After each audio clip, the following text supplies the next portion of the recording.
चलो प्रश्नावली 1 आई ना। प्रश्न संख्या 7वां कर लिए थे, प्रश्न संख्या 8वां करना। ध्यान से सुनना और अगर कहीं आपको दिक्कत हो तो पूछना, कोई दिक्कत नहीं, आसान आसान प्रश्न दिए हैं। कर आज सिद्ध कीजिए कि f(x) दिया है, फलन दिया है। f(x) मतलब फंक्शन ऑफ x बराबर 1/x, माने जो फलन है x के पदों में 1/x के रूप में है, द्वारा परिभाषित फलन f such that r ये सच दैट इस प्रकार है कि r का संबंध रियल नंबर का संबंध रियल नंबर से है, यानी वास्तविक संख्याओं का संबंध वास्तविक संख्या से है। एकाएकी तथा आच्छादक है। आपको यह सिद्ध करना है कि यह एकाएकी भी है और क्या है, आच्छादक भी है। जहां r सभी ऋणोत्तर वास्तविक संख्याओं का समुच्चय है, यदि प्रांत r को n में बदल दिया जाए तब, जबकि सहप्रांत पूर्ववत r ही रहे, तो क्या यह परिणाम सत्य होगा?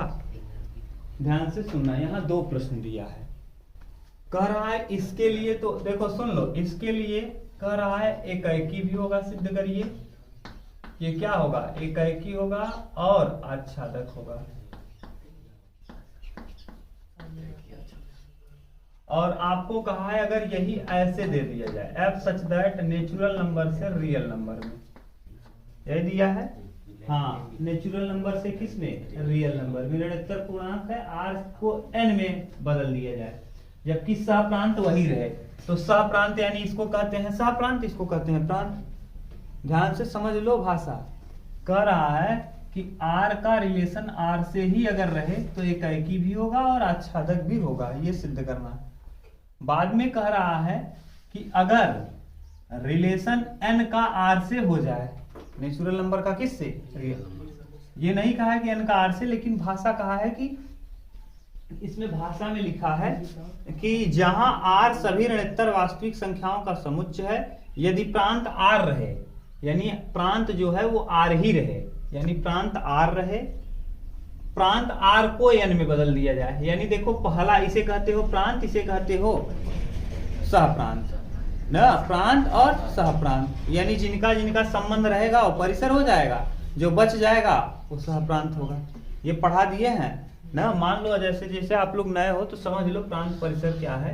जैसे ये समुच्चय A है और ये समुच्चय B है, 1 2 3 4 यहाँ है, यहाँ A B C D E यहाँ दिया है। A का संबंध इससे, इससे, इसका इससे, इसका इससे। यहाँ अगर हम प्रांत की बात करें तो ये प्रांत है पहला, यानी ये R मान लो रियल नंबर, ऐसे ही हम मान लिए रैंडम, ये रियल नंबर नहीं बल्कि नेचुरल नंबर है। अब हम मान ले हैं कि ये वाला, ये पहला जो कहलाता है, ये क्या मान लो रिलेशन n से n में है, n से किस में, n, यानी नेचुरल नंबर का संबंध नेचुरल नंबर से, तो ये कहलाता है प्रांत और ये कहलाता है परिसर। क्या कहलाता है, परिसर। लेकिन ये परिसर नहीं, पूरे को अगर हम ले लेंगे तो ये कहलाएगा सहप्रांत। इस पूरे को A B C D E ये क्या है, सहप्रांत है। B के यानी ये सहप्रांत है, ठीक। और इसमें जो जिसका जिसका संबंध, जिसका जिसका इमेज बन रहा है वही कहलाता है परिसर। अगर सहप्रांत की बात करेंगे तो सहप्रांत में पूरा आ जाएगा, और अगर परिसर की बात करेंगे तब A B C और D, जिसका जिसका इमेज बना है वही है परिसर, जिसका नहीं बना है वो परिसर नहीं। क्लियर, कोई दिक्कत नहीं। अगर आपसे पूछें कोई परिसर और सहप्रांत बता पाओगे खूब अच्छे से, बढ़िया से। जैसे हम यही लिखें अभी, ये मान लो, आप बताना A 2 3 A B C। अब बताओ जरा इसमें प्रांत कौन है, परिसर कौन है और सहप्रांत कौन है। 1 2 3 ये क्या है, प्रांत है। A B C क्या है, परिसर है। और A B C यहाँ सहप्रांत भी है ना, क्योंकि सभी का इमेज बन गया है। तो सहप्रांत भी यही है और परिसर भी यही। कभी कभी सहप्रांत और परिसर क्या हो जाता है, बराबर। अगर मान लो यहाँ गलती से D दे दिया होता, गलती से क्या दे देता, D, तब यहाँ देखो 1 2 3 तो प्रांत होता, A B C तो परिसर होता। लेकिन अगर सहप्रांत की बात करें तब A B C D सब हो जाता। क्लियर, कोई दिक्कत नहीं। अब वही कह रहा है, भाषा क्या कह रहा है, ध्यान से सुनना।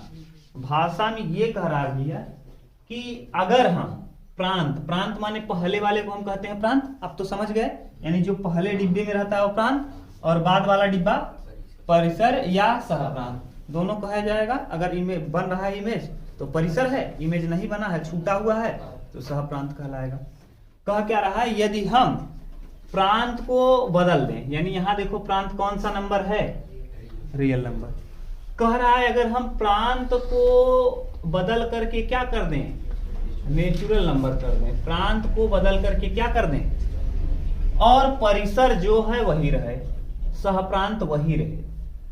अब सुनो भाषा, जो कह रहा है भाषा को समझ जाओगे, कोई दिक्कत नहीं है। देखो अब समझो जरा, यदि प्रांत आर को यन में बदल दिया जाए, प्रांत आर को एन में बदल दिया जाए, और बदल दिया जाए जबकि सहप्रांत पूर्वरत रहे, सहप्रांत पूर्वरत रहे, यानी सहप्रांत इसे क्या कहते हो, बाद वाले को सहप्रांत, सहप्रांत आर है तो सहप्रांत आर ही रहे, तब क्या हो जाएगा, ये वाले के विषय में बताना है। ये क्या होगा, एकाएकी होगा, आच्छादक होगा कि दोनों नहीं होगा, इसके विषय में आप चर्चा करो।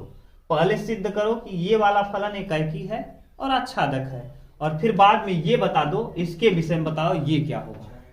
क्लियर, प्रश्न एकदम क्लियर हुआ, साफ, एकदम साफ सुथरा हो गया। प्रश्न में क्या कहा है, कोई दिक्कत नहीं, बोलो बोलो भाई, अगर दिक्कत हो तो फिर से हम रिपीट करें, और नहीं तो बताएं। अब हम पहले हम इसकी चर्चा कर लेते हैं, ये सिद्ध कर लेते हैं, ठीक।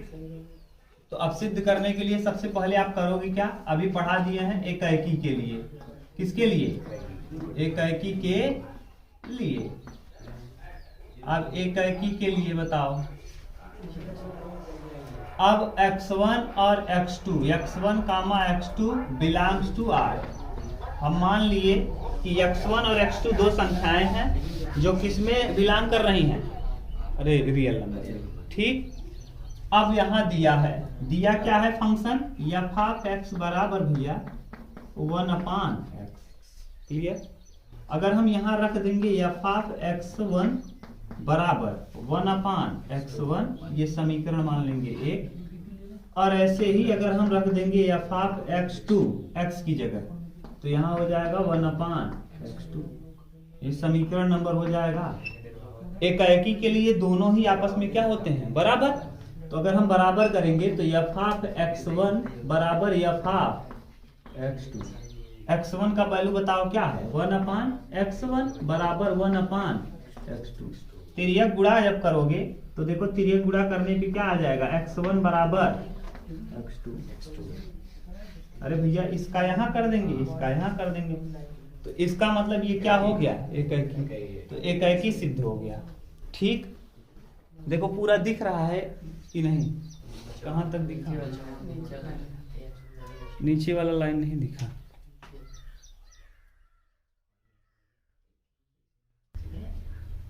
ठीक। अब अगली बात आ गई आच्छादक के लिए, किसके लिए, आच्छादक के लिए। अब देखो आच्छादक के लिए, आच्छादक का पढ़ाए थे कि सहप्रांत के सभी अवयव का प्रतिबिंब प्रांत में मौजूद होना चाहिए। सहप्रांत, तो पहले आप बताओ, अभी आपको समझाए थे कि ये और ये दो मान लिए, ये रियल नंबर है और ये भी रियल नंबर, क्योंकि कहा है रियल नंबर का रियल नंबर के साथ। बोलो अभी तक दिक्कत हो तो तुरंत बताना, सही है। अब आप बताओ रियल नंबर में आता क्या क्या है, सब कुछ आता है, वास्तविक संख्या के अंतर्गत सब कुछ आता है। अगर आपको कंफ्यूजन है वास्तविक संख्या के विषय में तो हम एक वीडियो अपलोड कर दिए हैं सक्सेसफुल वीके पे, इतना बढ़िया से अपलोड किए हैं कि बहुत 15 मिनट का वीडियो है। 15 मिनट की वीडियो में रियल नंबर के विषय में इतना ज्यादा जानकारी आपको दे दिए हैं कि शांत दशमलव रहे तब परिमेय होगा कि अपरिमेय होगा, शांत अशांत रहे रिपीटिंग रहे तब परिमेय होगा का परिमेय होगा, अशांत के साथ साथ नॉन रिपीटिंग रहे तो अपरिमेय होगा का परिमेय होगा। यानी 15 मिनट केवल वास्तविक संख्या के ऊपर ही हमने चर्चा किया है, ठीक। उस 15 मिनट का लेक्चर अगर आप देख लेंगे तो 100% ये गारंटी ले रहे हैं कि रियल नंबर के विषय में आपको थोड़ी बहुत भी दिक्कत नहीं होगी। दूसरा, नेचुरल नंबर का भी हमने अपलोड कर दिया है। नेचुरल नंबर के विषय में बहुत सारी चीजें हमने अपलोड किया है कि नेचुरल नंबर ही भाज्य और अभाज्य के अंतर्गत बढ़ता है। भाज्य क्या होता है, अभाज्य क्या होता है, कौन सी सबसे छोटी भाज्य संख्या है, कौन सी सबसे छोटी अभाज्य संख्या है ना। 2 अंकों की सबसे छोटी अभाज्य संख्या क्या है, 3 अंकों की क्या है, 4 अंकों की क्या है, 5 अंकों की क्या है। दुनिया की केवल और केवल एक सम संख्या अभाज्य संख्या है 2, उसके अलावा कोई भी सम संख्याएं अभाज्य नहीं होती, सब बता दिए। एक सम भाज्य है कि अभाज्य है, न तो एक भाज्य होता है न अभाज्य होता है, सब कुछ बहुत डिटेल में वहां बताए हैं। 15-15 मिनट का 2 लेक्चर है, एक नेचुरल नंबर का है और एक रियल नंबर का है। अब इसके बाद हम होल नंबर पे चलेंगे, तो होल नंबर के अंतर्गत ही सम और विषम आता है, फिर उसको अपलोड करेंगे। धीरे धीरे करके वो देखते रहेंगे, वो कंपटीशन के लिए ही बना है, यानी ये इंटर लेवल का यहाँ देख सकते हो आप, और उसको कंपटीशन से, यानी दुनिया में जो भी माने कंपटीशन में जो भी प्रश्न संख्या से बन सकता है उससे बाहर नहीं आएगा, इतना गारंटी है। ठीक, उसको देखोगे तो समझ में आएगा। ये रियल नंबर का रियल नंबर के साथ क्लियर। अब रियल नंबर का रियल नंबर के साथ आप बताओ, दुनिया का कोई भी मान यहाँ लोगे, मान लो हम यहाँ देखिए दिया फलन क्या है, फलन पहले लिख लो, एफ ऑफ एक्स बराबर दिया है 1/x, और एफ ऑफ एक्स फंक्शन जो होता है ना, ये एफ ऑफ एक्स होता है y का मान, तो यहाँ हो जाएगा एफ ऑफ एक्स बराबर क्या रखते हो y, y बराबर 1/x। तो अब बताओ x बराबर क्या हो जाएगा 1/y। देखो यहाँ जरा, ठीक, एफ ऑफ एक्स का मतलब होता क्या है y, function of x is equal to y। अब ये y, अब y यानी ये वाला जो मान आया, यहाँ पर y का वैल्यू कुछ भी रखोगे, y का वैल्यू यहाँ कुछ भी रखोगे, x का वैल्यू आता जाएगा।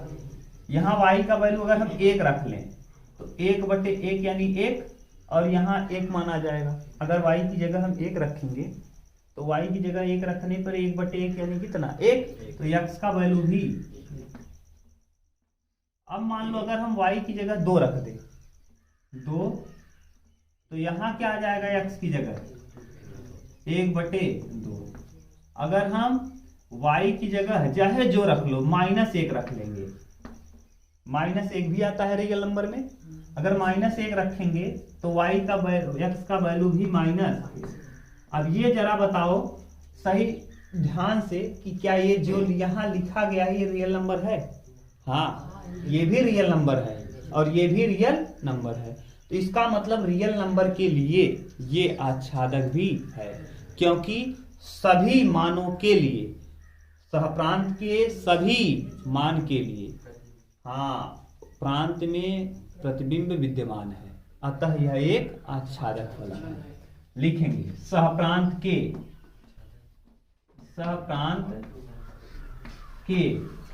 सभी अवयवों के लिए, सभी अवयवों के लिए प्रांत में पूर्व प्रतिबिंब विद्यमान है, पूर्व प्रतिबिंब विद्यमान है,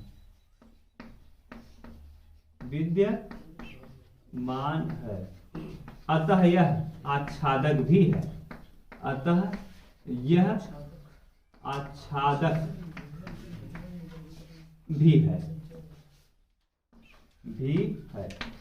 हमने पहला सिद्ध किया भी ये वाला, अभी एक प्रश्न हमने हल किया ये आर से, किसमें, आर के लिए। अब हमको देखना है इसको, पहले आप इतना डिटेल उतारो, और कहीं कंफ्यूजन है तो बोलो, कहीं कोई कंफ्यूजन नहीं, समझ गए ना। यानी इसमें जो भी वैल्यू रखोगे आप 100% कुछ न कुछ मान मिलेगा, और जो भी मान मिलेगा पक्का और रियल नंबर रहेगा, 100% रहेगा। ठीक, इसको उतारो, तब हम लोग आगे देखते हैं।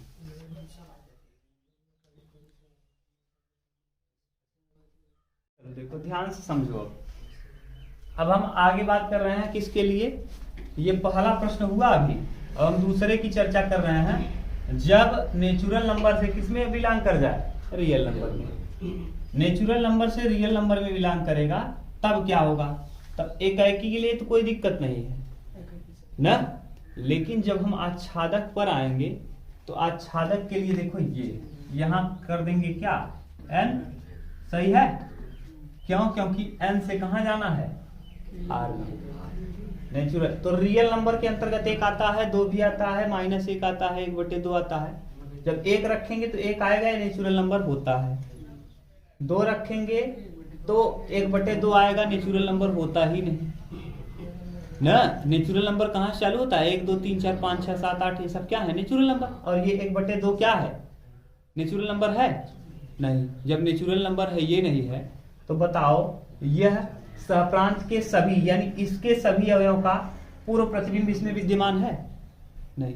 अरे भैया 2 रखोगे तो 1/2 आएगा, और 1/2 नेचुरल नंबर के अंतर्गत आता ही नहीं। जब नहीं आता तो ये क्या होगा? असत्य होगा। यानी यह आच्छादक लिखेंगे सहप्रांत के सभी अवयवों के लिए प्रांत में पूर्व प्रतिबिंब विद्यमान क्या है? नहीं है। क्यों नहीं है? क्योंकि 2 के लिए 1/2 आएगा, और जो कि 1/2 नेचुरल नंबर के अंतर्गत होता ही नहीं। -1 के लिए -1 आएगा। -1 क्या है? -1 इंटीजर है, इंटीजर निगेटिव इंटीजर है। अब और ये है क्या? Natural number. नेचुरल नंबर में ऋण 1 होता ही नहीं। नेचुरल नंबर की शुरुआत 1 2 3 4 5 6 7 8, और -1 नेचुरल नंबर में आएगा नहीं। तो बताओ पूर्व प्रतिबिंब विद्यमान है क्या? नहीं है। अतः यह क्या नहीं है? आच्छादक भी नहीं है। आच्छादक भी नहीं। 2 जगह नहीं जोड़ना है, बाकी सब कुछ वही उतार लेना है इसके लिए। अभी आप उतारना पूरा। अब जब दूसरा हेडिंग डालना तो यह such that n tends to n, इसके लिए इसको पूरा लिखना वही चीजें। ये प्रश्न संख्या पहले के लिए तो आज था, अभी हमने कर दिया। अब जब दूसरा लिखोगे तो दूसरे के लिए क्या करोगे? यही उतारोगे, इसको उतारोगे, यहां नहीं कर दोगे, बाकी सब वही रहेगा। समझ गए ना? उतार लो। ये था प्रश्न संख्या कौन? 8 कंप्लीट हो गया। चलिए अब 9वां करते हैं। उतारो तब। चलिए देखिए क्वेश्चन नंबर 9। 8वां लंबा था, दोनों हम बता दिए। 9 नंबर देखो।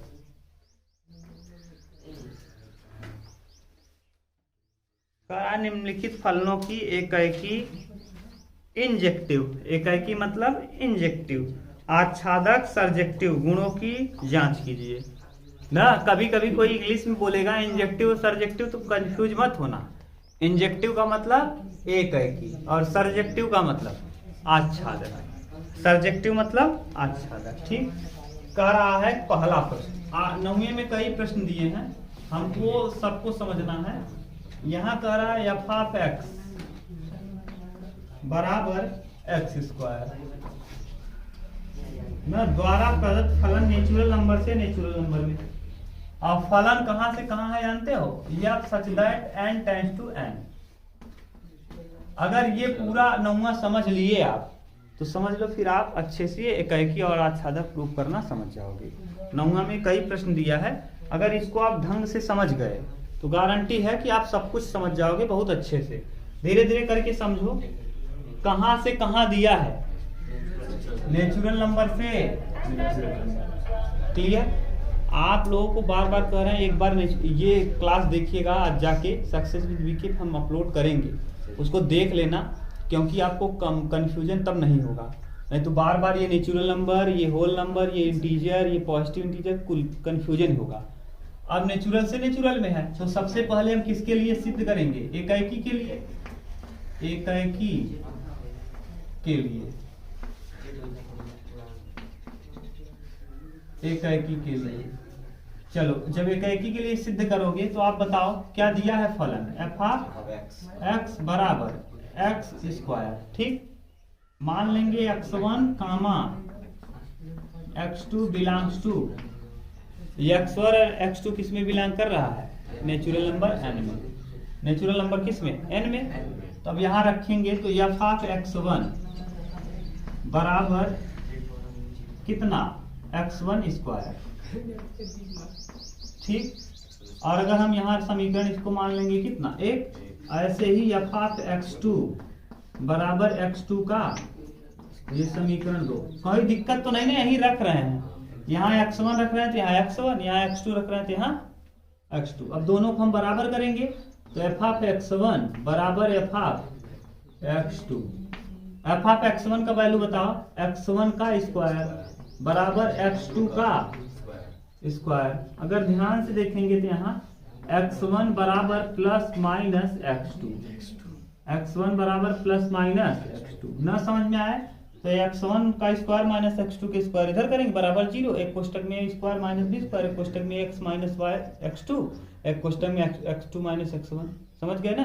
नहीं समझ में आया तो एक इधर खींच के लाओगे तो ये हो जाएगा सूत्र x1 का स्क्वायर माइनस x2 का बराबर 0, एक कोष्टक में a प्लस b, एक कोष्टक में a माइनस b, एक बार x1 प्लस x2, एक बार x1 माइनस। अब बताओ ये माइनस तो हो नहीं सकता, क्यों नहीं हो सकता? क्योंकि हाँ नेचुरल नंबर ऋणात्मक, तो यानी सीधा सीधा मान आ जाएगा क्या, x1 बराबर x2। अतः यह क्या है, एकाएकी तो हो गया, एकाएकी कंफर्म है। अगर ये दूसरा कोई दिया होता तो एकाएकी नहीं होता, ये एकाएकी है क्योंकि देखो x1 और x2 आपस में क्या हो गया, बराबर ना। और अगर ये x1 बराबर ये माइनस भी लेना पड़ जाता, अगर माइनस भी हमको लेना पड़ता, मान लो यहाँ इंटीजर दिया होता, इंटीजर माने पूर्णांक, और पूर्णांक के अंतर्गत पॉजिटिव और निगेटिव दोनों आता है ना। तो अगर इंटीजर जेड के लिए दिया होता, जेड से जेड में, तब यह एकाएकी नहीं होता। क्यों? क्योंकि प्लस तो प्लस के बराबर हो सकता है लेकिन प्लस माइनस के बराबर, तो यहाँ माइनस जब लगाते x1 बराबर माइनस x2 तो ये बराबर होता ही नहीं, यह संभव नहीं था, तो एकाएकी नहीं होता। एकाएकी के लिए तो एकाएकी तो सिद्ध कर लिया हमने, एकाएकी होगा क्योंकि माइनस साइन हम नहीं लेंगे। माइनस साइन क्यों नहीं लेंगे? क्योंकि नेचुरल नंबर ऋणात्मक होता ही नहीं। अब आ जाइए किसके लिए, आच्छादक के लिए। आच्छादक के लिए, आच्छादक के लिए, ठीक। अब जब आच्छादक में आएंगे तो ध्यान से जरा देखो और आराम से समझना, ये बहुत सिंपल होता है, बस इसको ग्राफ से समझोगे ज्यादा आसान समझ में आएगा। n और n से कहां, n में, ठीक।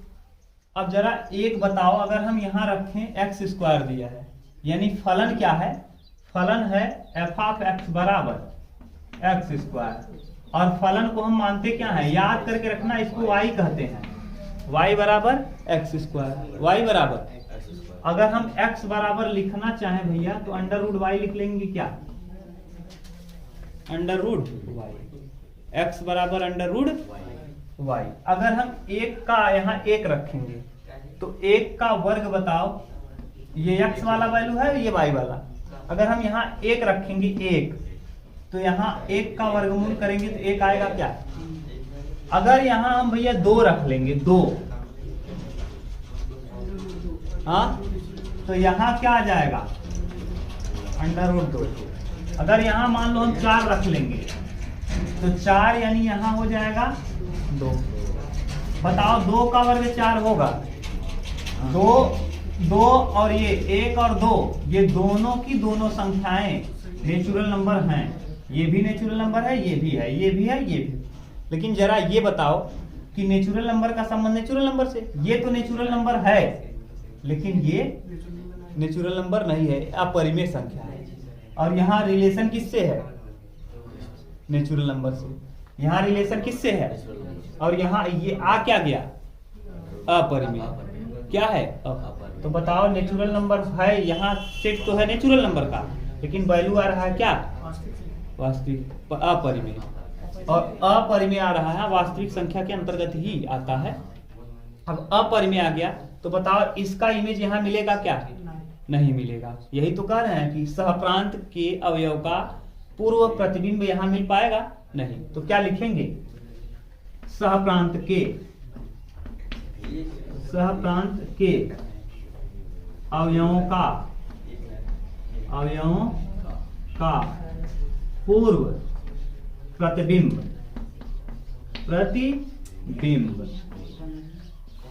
प्रांत में मौजूद प्रांत में विद्यमान नहीं है, विद्यमान नहीं है ना, नहीं है। अतः यह आच्छादक नहीं है, आच्छादक नहीं है।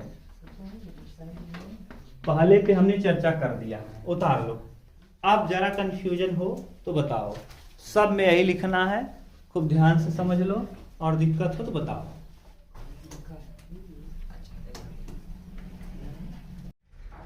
चलो क्वेश्चन नंबर 2 ना, 9वीं का दूसरा, 9वीं का दूसरा कह रहा है fx बराबर x स्क्वायर द्वारा प्रदत्त फलन f such that z tends to z। z यानी क्या, इंटीजर, z यानी इंटीजर, यानी z का मतलब इंटीजर होता है, इंटीजर, इंटीजर, इंटीजर मतलब पूर्णांक, पूरा क्या अंक, पूर्णांक। अब पूर्णांक के अंतर्गत पॉजिटिव और निगेटिव दोनों आता है, तो यानी दो पूर्णांक दो प्रकार का होता है, एक पॉजिटिव इंटीजर होता है और एक निगेटिव इंटीजर।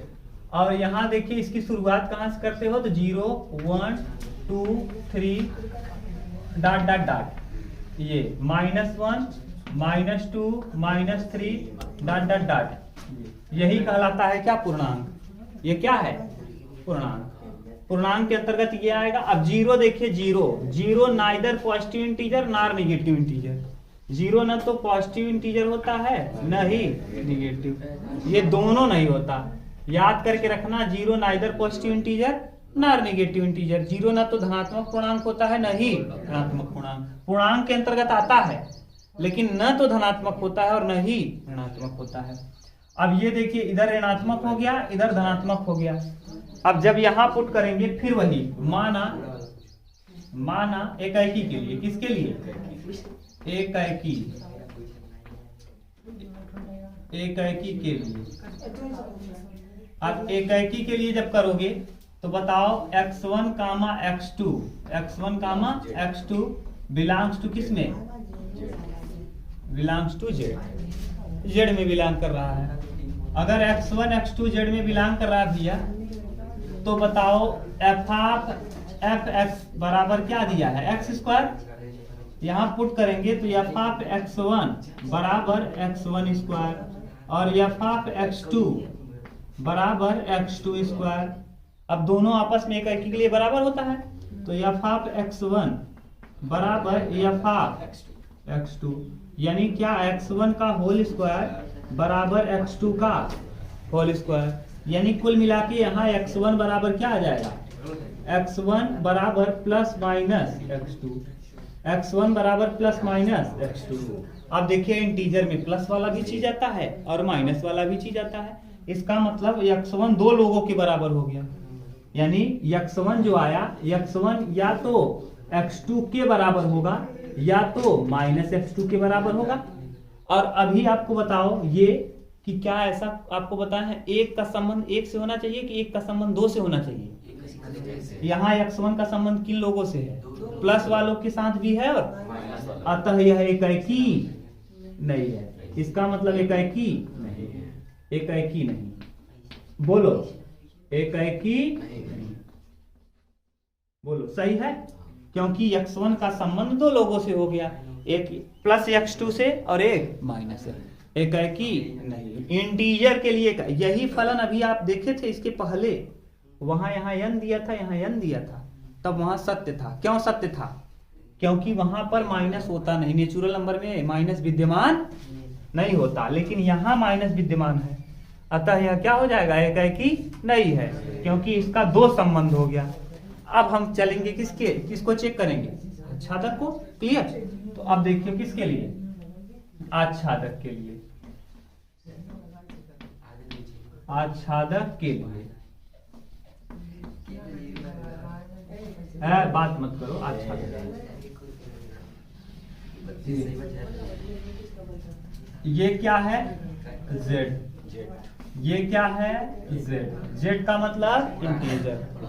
ठीक, फलन क्या दिया है, फलन दिया है एफ ऑफ एक्स बराबर एक्स स्क्वायर ना। अब एफ ऑफ एक्स को आप मानते क्या हो, वाई, वाई बराबर एक्स बराबर अंडर रूट में, अंडर रूट में अगर हम यहाँ y की जगह 1 लेंगे 1 तो x का वैल्यू भी, y की जगह अगर हम 2 लेंगे ना तो यहाँ x का वैल्यू अंडर रूट, y की जगह अगर हम 3 लेंगे तो x की जगह अंडर रूट। जरा ये बताओ अंडर रूट 2 और अंडर रूट 3 इंटीजर के अंतर्गत आता है, इसका मतलब ये तो आएगा लेकिन इसका इस तरफ कोई संभव नहीं है क्योंकि अंडर रूट 2 और अंडर रूट 3 संभव नहीं है। क्यों संभव नहीं है, क्योंकि अंडर रूट 2 भी अंडर रूट 3 भी ये दोनों के दोनों अपरिमेय है। और यहाँ बात किसकी कर रहे हो, पूर्णांक की, किसकी, तो अंडर रूट 2 और अंडर रूट 3 पूर्णांक है ही नहीं, इसका मतलब सहप्रांत के सभी अवयवों का पूर्व प्रतिबिंब प्रांत में विद्यमान, अतः यह आच्छादक भी नहीं है। तो दिया गया फलन न तो एकाकी है और न ही आच्छादक। लिख पाओगे भाषा कि लिख दें, बोलो क्या लिखो, बोलो बोलो। सहप्रांत के सभी अवयवों का पूर्व प्रतिबिंब प्रांत में विद्यमान नहीं, इसको कहते हैं क्या, सहप्रांत। इसको क्या कहते हैं, और इसको क्या कहते हो, प्रांत ना। इसको सहप्रांत किसको कहा जाता है, जिसका इमेज न बन रहा हो या न बन रहा, पूरा डब्बा सहप्रांत है। और ये पूरा डब्बा प्रांत है, पूरा डब्बा सहप्रांत, पूरा डब्बा प्रांत। लेकिन इस डिब्बे में जिसका जिसका इमेज बन रहा होगा वो कहलाएगा परिसर। क्लियर, लिख पाओगे भाषा कि हम लिखें, अब बोलो। बहु एकाकी, बहु एकाकी के लिए आगे आएगा ना, अभी कहाँ है, यहाँ कंडीशन कहाँ बन रहा है,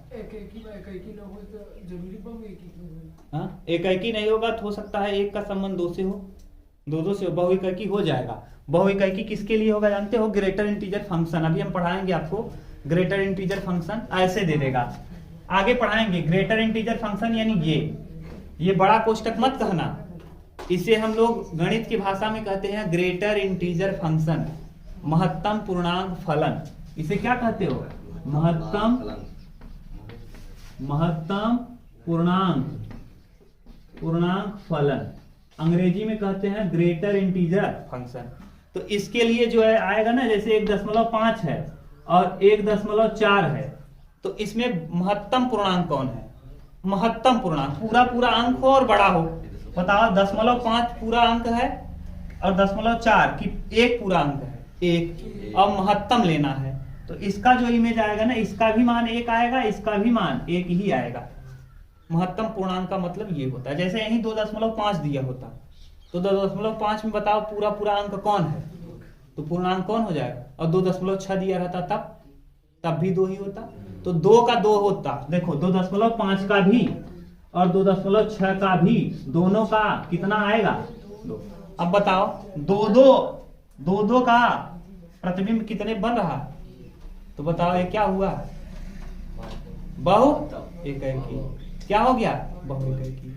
तो आगे आएगा महत्तम पूर्णांक। आप इतना ज्यादा कंफ्यूज मत, जो हम पढ़ा रहे हैं पहले उसको समझो, जहां जो आएगा जिसकी जरूरत जहां पड़ेगी हम वहां समझा देंगे खूब बढ़िया से।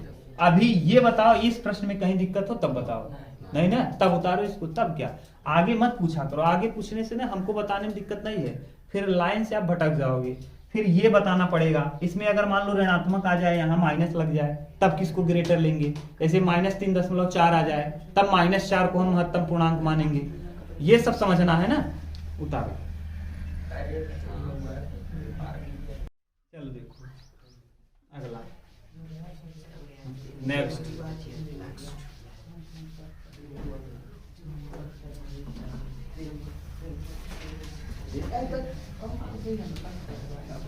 नौवे का अगला देखिए, 9 नंबर का कौन सा, तीसरा।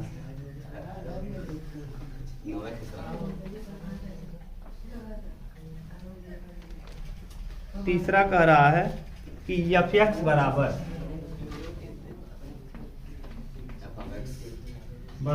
x²। और f such that r tends to r फलन है। बताओ r का संबंध r से फलन है, ठीक। ये एक्स स्क्वायर है, रियल नंबर के अंतर्गत प्लस भी आता है, और इसका मतलब एकाएकी तो 100% हो जाएगा। एकाएकी नहीं होगा, क्यों नहीं होगा? क्योंकि एक का संबंध दो लोगों से हो जाएगा। फिर वही लिखेंगे एकाएकी के लिए। किसके लिए? एकाएकी के लिए।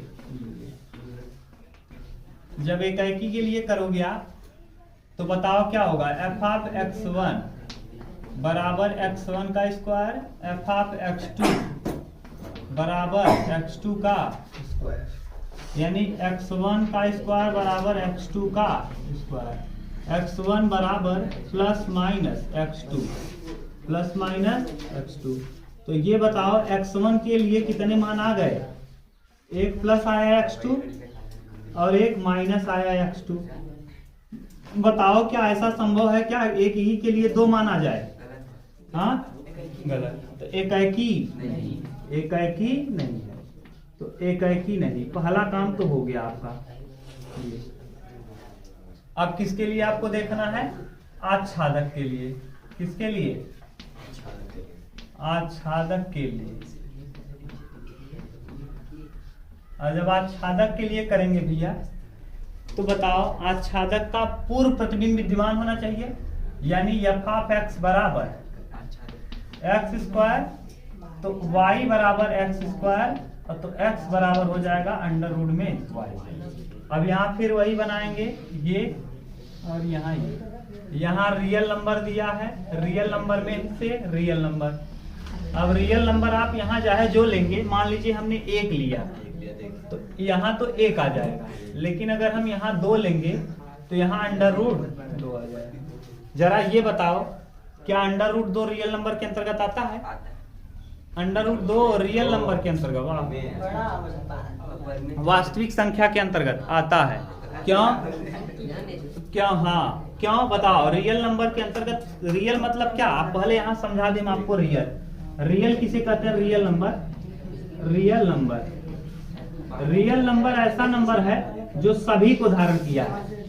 रियल नंबर यानी वास्तविक संख्या में परिमेय अपरिमेय सब आता है, वास्तविक। और आपने कक्षा 10 में यही पढ़ा है, वास्तविक संख्या। कक्षा 10 में यही तो पढ़ के अभी आए हो, बहुत ज्यादा दिन नहीं हुआ होगा, 1-2 साल हुआ होगा। रियल नंबर का सेट आपने पढ़ा था। अंडर सिद्ध कीजिए कि अंडर रूट 2 एक अपरिमेय संख्या है, तो इसमें परिमेय भी आता है और इसमें अपरिमेय भी आता है। अपरिमेय यानी इसके अंतर्गत परिमेय भी आएगा और अपरिमेय। और परिमेय किसे कहते हैं? जिसका दशमलव प्रसार शांत हो। जिसका दशमलव प्रसार क्या हो? शांत हो, उसे परिमेय कहते हैं। और अशांत भी होगा तब भी परिमेय होता है। अशांत हो लेकिन रिपीटिंग हो। क्या हो? रिपीटिंग। शांत का मतलब रुक जाए, जैसे 0.5 में 0.5 रुक गया है। और अशांत जैसे 22/7 को जब भाग दोगे ना, तो 22/7 का मतलब 3.1457 ऐसे करके 5, 2, 8 ऐसे है। 1.4 ना, हाँ, तो 3.1458 2 8 1.5 3.14528 3.14528। तो 14528 14528 14528 रिपीट करेगा। तो रिपीट करेगा, इसीलिए इसे कहते हैं क्या? परिमेय। अशांत है, रुक नहीं रहा है। अशांत का मतलब रुक नहीं रहा है, और रिपीटिंग का मतलब बार बार। जैसे 1/3 अरे गधा 1/3 को भाग दोगे 0.3333 आता रहेगा। इसका मतलब ये परिमेय है। परिमेय क्यों है? क्योंकि अशांत तो है, ये है अशांत माने रुक नहीं, लेकिन क्या कर रहा है? और अपरिमेय तब किसे कहेंगे? अशांत भी हो और नॉन रिपीटिंग हो, उसी को कहते हैं अपरिमेय। यानी पाई जो है, इसका एक आदमी ने 40,000 वैल्यू याद किया है, अभी तक रिपीट नहीं। उसको याद है 40,000 टर्म। सोचो एक से महापुरुष है यहाँ ना। आपको केवल पाई का मान 3.14 याद है, 3 अंक, 40,000 वैल्यू याद है, सोच लो, और एकदम एग्जैक्ट, ये बड़ी बात है, समझ गए। तो यानी परिमेय अपरिमेय कहानी समझ गए, पूरा क्लियर। तो यानी बताओ अब ये रियल नंबर के अंतर्गत अपरिमेय आता है, हाँ, परिमेय आता है, हाँ, इसका मतलब ये क्या होगा, पूर्व प्रतिबिंब विद्यमान होगा, कुछ भी वैल्यू वहां रखोगे, चाहे जो रखोगे, यहाँ पूर्व प्रतिबिंब विद्यमान हो जाएगा, ठीक। लेकिन एक चीज बताओ जरा, अगर यहाँ हम -2 रख ले, √-2, √2 रख ले, तो √2 रखेंगे तो √2 का 2 बार लग जाएगा, तब भी अपरिमेय होगा। तो यानी इसमें जो भी वैल्यू आप रियल नंबर में रखोगे, सभी का कुछ न कुछ पूर्व प्रतिबिंब इस तरफ आएगा कि नहीं आएगा, ये बताओ। √-2 तो रियल नंबर कहाँ है, ये है वो, नहीं है ना। रियल नंबर रखो ना, रियल नंबर कुछ भी रखोगे उसका पूर्व प्रतिबिंब इसमें मिलेगा ही मिलेगा। इसका मतलब यहाँ कुछ भी रखोगे रियल नंबर तो इस तरफ पक्का वो मिलेगा, उसका कुछ न कुछ यहाँ जरूर मान मिल जाएगा। अतः यह कैसा फलन है, यानी सहप्रांत के सभी अवयवों का प्रांत में, -1 रखोगे यहाँ, तो -1 कहाँ रखोगे, यहाँ -1 रखोगे तो अंडर में -1 आ जाएगा, अंडर -1 यानी इसका पूर्व प्रतिबिंब विद्यमान, तब क्या हो जाएगा, हाँ, ये नहीं सही है ना, अरे सही देखो, हाँ, चाहे जो रखो नहीं आएगा, आप कुछ भी चेक कर सकते हो ना। ये नहीं कि यहाँ हमने क्या किया, y के स्थान पे हमने -1 पुट किया, -1 रियल नंबर है ना, -2 भी रियल नंबर है, -3 भी रियल नंबर है। जब -3 रखोगे तो अंडर रूट में -3 हो जाएगा x का मान, और अंडर रूट में x का मान -3 क्या है, काल्पनिक है, और काल्पनिक का समूह दिया है कि रियल का समूह है। तो इसका मतलब प्रांत के सभी अवयवों का पूर्व प्रतिबिंब परिसर में, सहप्रांत के सभी अवयवों का पूर्व प्रतिबिंब प्रांत में विद्यमान है नहीं, अतः यह आच्छादक भी लिखेंगे। सहप्रांत के सभी अवयवों का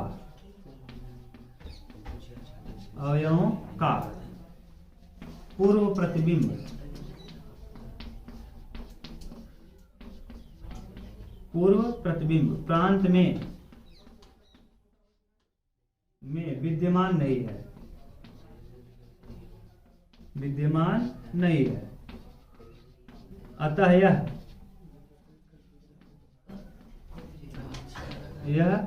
आच्छादक भी नहीं।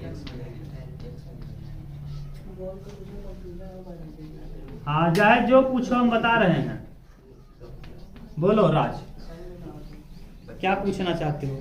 आप कह रहे हो सर जी माइनस ना ले, अरे माइनस रियल नंबर में तो आता है ना भैया, तो लेंगे हम, उतार लो।